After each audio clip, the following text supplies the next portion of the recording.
दोस्तों, हम सभी की लाइफ में एक ऐसा समय जरूर आता ही है जब हम एक लक्ष्य पर अपनी पूरी एनर्जी, पूरा फोकस के साथ काम तो करना चाहते हैं, लेकिन इन तमाम डिस्ट्रैक्शन के बीच, जैसे बार बार फोन के नोटिफिकेशन बजना, नेगेटिव लोगों का हमारे बारे में बातें करना वगैरह वगैरह, इन सारी फिजूल की चीजों की वजह से अगर आप अपनी लाइफ में अपने लक्ष्य पर पूरा फोकस्ड नहीं कर पा रहे हैं, तो दोस्तों आज की ये कहानी सिर्फ आपके लिए है। और मुझे पूरा यकीन है कि वीडियो के खत्म होते ही आपको आपके सभी सवालों का जवाब भी मिल चुका होगा। तो दोस्तों आइए बिना ज्यादा समय वेस्ट किए बढ़ते हैं आज की अमेजिंग वीडियो की तरफ। एक बार की बात है, शहर से बहुत ही दूर राजेपुर नाम का एक गांव था। उस गांव में राजेश नाम का एक बहुत ही होशियार लड़का रहता था।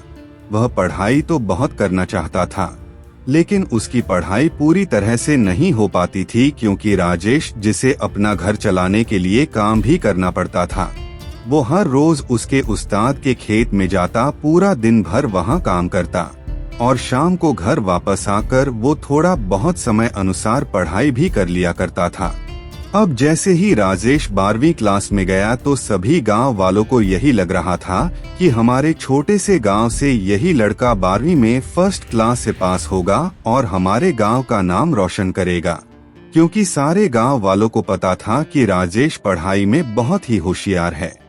लेकिन उन्हें यह नहीं पता था कि राजेश को कितनी मुश्किल से पढ़ने का समय मिल पाता था। अब धीरे धीरे कर वक्त बीतता गया और देखते ही देखते एग्जाम नजदीक आ गया और जैसे तैसे कर राजेश ने एग्जाम दिया और फिर कुछ ही महीनों बाद उसका रिजल्ट भी आ गया। और जैसे ही उसका रिजल्ट आया तो राजेश एक विषय में कुछ नंबरों से फेल हो गया। और जैसे यह बात सारे गांव वालों को पता चली तो सारे गांव वाले एक साथ मिलकर उसे ताने देने लगे। उसे सहानुभूति देने के बजाय सभी उसे उल्टे सीधे बोलने लगे और फिर उसका मजाक भी उड़ाने लगे। वो जब भी अपने घर से कहीं जाता, जैसे अपने खेत पर या कहीं पर भी, तो उसे रास्ते पर सभी ताने देते, उस पर हंसते। ऐसे ही राजेश लोगों के ताने सुन सुनकर बहुत ही परेशान सा हो गया और धीरे धीरे वह डिप्रेशन का शिकार होने लगा। राजेश के उस्ताद बहुत ही दिनों से इस चीज को नोटिस कर रहे थे और एक दिन उन्होंने राजेश से पूछ ही लिया कि राजेश, क्या बात है?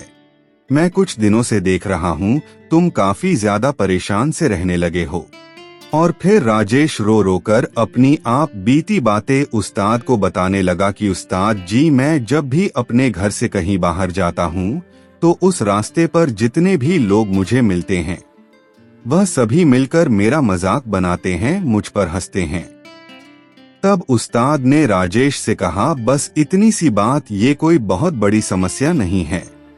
राजेश, तुम एक काम करो, तुम एक बड़ा सा लोटा ले लो और उस लोटे में पूरा ऊपर तक दूध भर लो और जब तुम उस रास्ते से गुजरो तो तुम उस लोटे से दूध का एक बूंद भी दूध नीचे मत गिरने देना।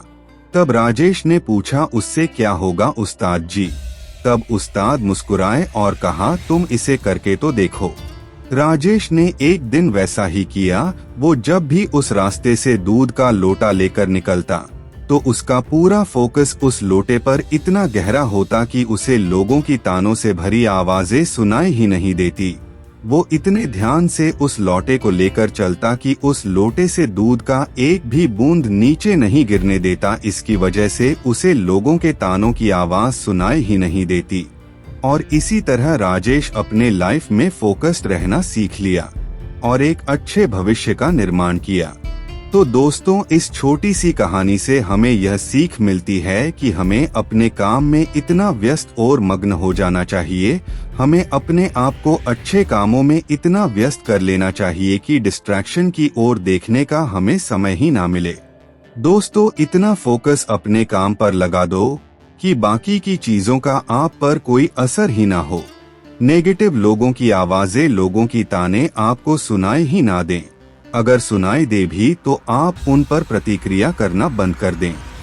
जैसे कैमरा का लेंस होता है जो सिर्फ अपने मेन सब्जेक्ट पर ही फोकस करता है, बाकी की सारी चीजों को ब्लर कर देता है।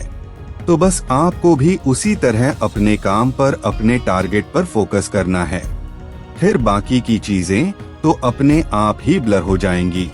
इसकी प्रैक्टिस आपको लगातार करनी होगी, तभी आप सारे डिस्ट्रैक्शन से बचकर अपने लक्ष्य पर फोकस्ड रह पाओगे।